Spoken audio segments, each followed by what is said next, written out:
है। लोकेश, अभी क्या स्थिति अलवर में, वोटिंग परसेंटेज क्या कुछ कह रहा है लोगों से? चूंकि आप वहां पर मौजूद हैं, लोगों से बातचीत कर रहे हैं, तो क्या रिएक्शन आज के मतदान को लेकर लोगों का है लोकेश?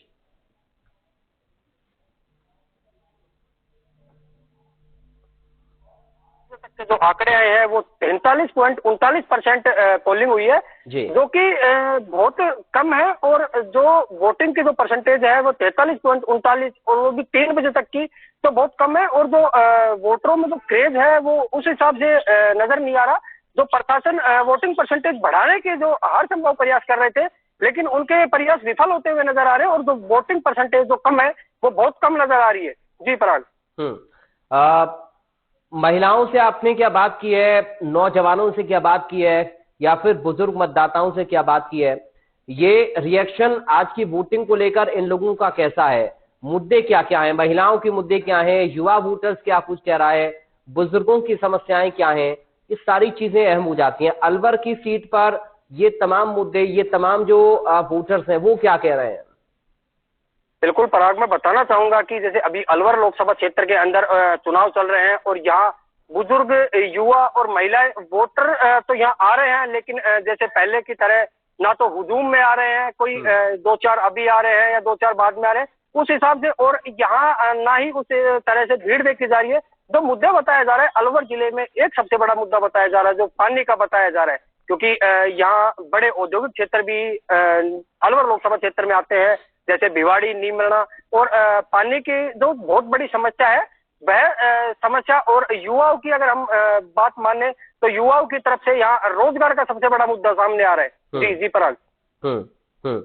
क्योंकि भूपेंद्र यादव और ललित यादव की यहाँ पर टक्कर है, मुकाबला है, तो जनता मुद्दों पर वोट डालना चाह रही है, या चूंकि महिलाओं की भी तमाम समस्याएं, महिला सुरक्षा की बात करें, या फिर बिजली, पानी और जो मूलभूत सड़क सुविधाओं की बात करें, इन तमाम मुद्दों पर लोग क्या कुछ कह रहे हैं? जैसा आपने बताया कि और युवाओं से जुड़े हुए मुद्दे हैं, महिलाओं की समस्याओं पर क्या फोकस है इस बार?